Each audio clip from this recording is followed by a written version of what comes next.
तो प्रेम शुक्ला जी, सबसे पहले आपके पास आना चाहता हूं। आपको ये भी हिदायत दी गई है कि पूर्ण राज्य का दर्जा भी वापस हो और 30 सितंबर 2024 तक चुनाव कराए जाएं। प्रेम शुक्ला जी, आपकी पहली प्रतिक्रिया सुप्रीम कोर्ट के इस निर्णय पर।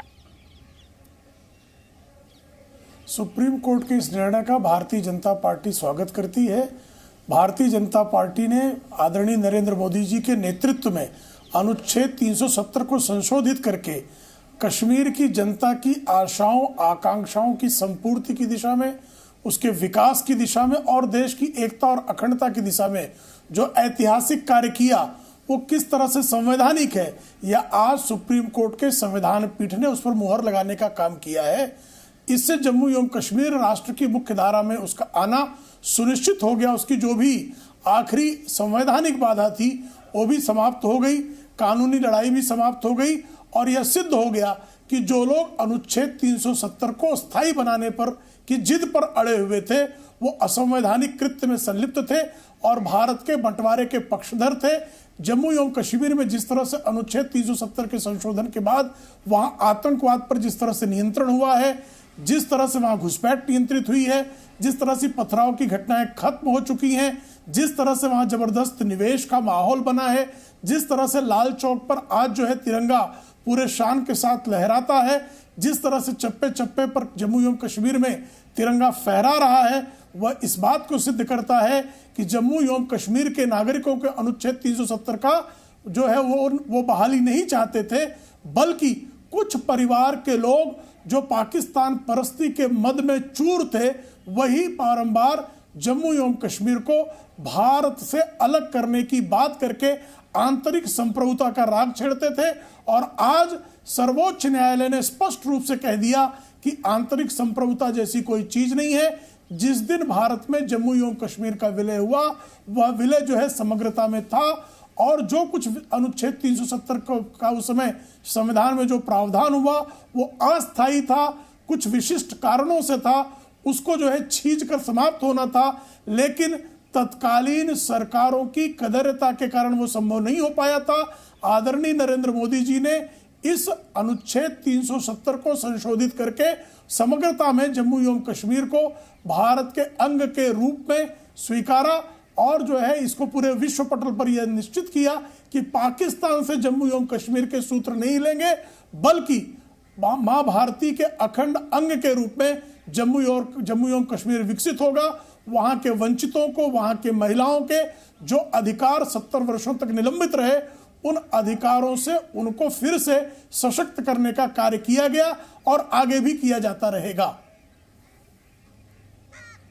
ठीक है, मैं यहीं से फारूक इंकलाबी जी के पास चलता हूं। फारूक इंकलाबी जी, आपकी नेता ने यानी पीडीपी की चीफ महबूबा मुफ्ती ने कहा था कि अगर हमारे स्पेशल स्टेटस को छेड़ने की कोशिश की गई तो जम्मू कश्मीर में कोई तिरंगा उठाने वाला नहीं मिलेगा। आज तो देखिए लाल चौक पे भी तिरंगा है। क्या कहते हैं फारूक इंकलाबी आप?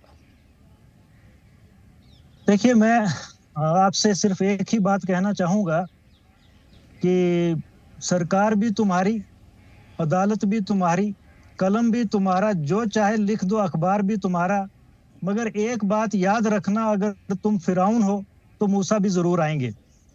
मैं सीधे लफ्जों में ये कहूंगा कि आज जम्मू कश्मीर की आवाम जो है वो नाखुश है, अभी भी जो टेढ़ी है, जो टेढ़ी गर्दन है वो टेढ़ी रहेगी। पता नहीं किस जमाने में जी रहे हैं आप मेरी बात कंप्लीट होने दें। आज जो सुप्रीम कोर्ट का फैसला आया है, अभी हमने मुकम्मल तौर पर जजमेंट को नहीं पढ़ा है, लेकिन जम्मू कश्मीर की आवाम जो है बहुत ही डिसअपॉइंटेड है। लेकिन हम कमजोर नहीं हैं, हमारे हौसले कमजोर नहीं हुए, हम अपना स्ट्रगल जारी रखेंगे अपने राइट्स के लिए। डिसअपॉइंटेड नहीं है, आवाम डिसअपॉइंटेड है। आपको बहुत जल्द पता चलेगा इसका कि जब इलेक्शन होंगे, भारतीय जनता पार्टी ने जिस तरीके के साथ हमारे हकूक पे डाका डाला है और बड़े ही शातिर तरीके के साथ उन्होंने ये काम को अंजाम दिया, जिस तरीके से अभी आपने एक भारतीय जनता पार्टी के स्पोक्स पर्सन को बिठाया है जो शायद वकील भी हैं और वो संघ के भी हैं, तो आपने खुद ही बताया कि वो संघ के हैं। तो जो संघ का था, आरएसएस का जो एजेंडा था जम्मू कश्मीर को लेकर के, वो लागू करने के लिए भारतीय जनता पार्टी ने बड़े संघ वाले भी हिंदुस्तानी हैं, हिंदुस्तानी, लेकिन बैंड ऑर्गेनाइजेशंस थी। और भारत में क्या बोलते हैं, एक जमाना ऐसा भी था कि जब उसको बैन किया गया था कि आप लोग जो है हिंदुस्तान में फसादात करवाते हैं और इसलिए उनको बैन भी किया गया था। ये वही संघ है। लेकिन मैं ये कहता हूं कि भारतीय जनता पार्टी ने संघ का ये एजेंडा वही जम्मू संघ है कश्मीर में जिसका लागू स्वयं सेवक आज देश का प्रधानमंत्री है।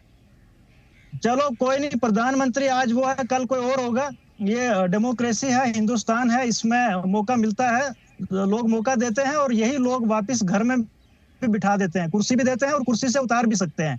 तो जम्मू कश्मीर के अवाम की मैं बात करूंगा। जम्मू कश्मीर के अवाम जो है आज बहुत ही, हमें पूरी उम्मीद थी सुप्रीम कोर्ट से, लेकिन आज बहुत ही डिसअपॉइंट है। लेकिन मैं आपको दावे से कहता हूँ, गारंटी से कहता हूँ कि हमारे लोग अपना हौसला बुलंद रखे हुए, हम अपना स्ट्रगल अपने राइट्स के लिए जारी रखेंगे। उसमें हमारी तमाम पॉलिटिकल पार्टीज के जो हमारे लीडर्स हैं वो आपस में कर रहे हैं कि हमने किस तरीके के साथ अपने लोगों के हकूक की लड़ाई जो है वो आगे लड़नी है और हम जरूर लड़ाई जो है लड़ेंगे। हम अभी तमाम हमारे जो वकला हजरात हैं उनसे भी राब्ते में है, हम रिव्यू पिटीशन भी दायर करेंगे। लेकिन उसके बाद भी हमें पता है, मैंने पहले आपको कहा कि सब कुछ सबका है, तो फैसला हमारे हक में कैसे हो सकता है। ठीक है फारूक अब्दुल्ला साहब, मैं आपके पास आऊंगा। आपने कह दिया कलम भी आपकी, प्रधान भी आपका, कानून भी आपका, जज भी आपका, तो ये तो रोतला बच्चा है। तो आपको सुप्रीम कोर्ट जाना ही नहीं था, नरेंद्र मोदी जी के फैसले को, अमित शाह जी के फैसले को मान लेना था। प्रेम शुक्ला जी क्या कहेंगे फारूक इनकलाबी की बातें सुनकर? और फिर उसके बाद मेरे साथ एनसी से नीलोफर जी जुड़ी हुई है, उनके पास भी जाऊंगा। प्रेम शुक्ला जी देखिए, हताशा से के शिकार लोग हैं, इसी तरह की बातें करते हैं। जम्मू एवं कश्मीर के सारे नागरिक हमारे हैं। जम्मू एवं कश्मीर की धरा मां भारती की अखंड अंग है। जम्मू एवं कश्मीर के लोगों को इसका विरोध नहीं है। जो यही लोग कहते थे ना कि जो है कोई अगर अनुच्छेद 370 संशोधित कर दिया गया तो जम्मू एवं कश्मीर में तिरंगा उठाने वाला कोई कंधा नहीं बचेगा, तो ये तो ऐसे ही झूठे साबित हो गए। और ये इन्हीं के जमाने में जब मुफ्ती मोहम्मद सईद साहब देश के गृह मंत्री थे तो उनकी बेटी का अपहरण हो जाया करता था। जब मुफ्ती मोहम्मद सईद साहब मुख्यमंत्री थे तो आपको याद होगा कि किस तरह से आतंकियों का नंगा नाच होता था।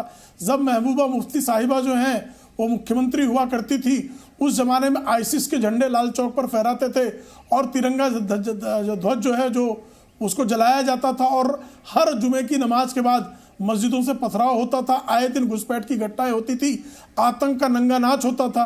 आज आतंक का नंगा नाच बंद है, निर्दोष नागरिकों की जान जो है पहले की तुलना में ना के बराबर जा रही है, घुसपैठ पूरी तरह से नियंत्रित है, पथराव की एक घटना नहीं हो रही है, आईसिस का झंडा आपको देखे हुए वर्षों बीत गए हैं। तो जम्मू एवं कश्मीर के नागरिकों की हिफाजत करना, उनका विकास करना, जम्मू एवं कश्मीर को फिर से जन्नत बनाने का की गारंटी देना, ये आदरणीय नरेंद्र मोदी जी की सरकार का संकल्प है। और मोदी जी के नेतृत्व में जम्मू एवं कश्मीर में आज 80,000 करोड़ रुपयों की परियोजनाएं क्रियान्वित है।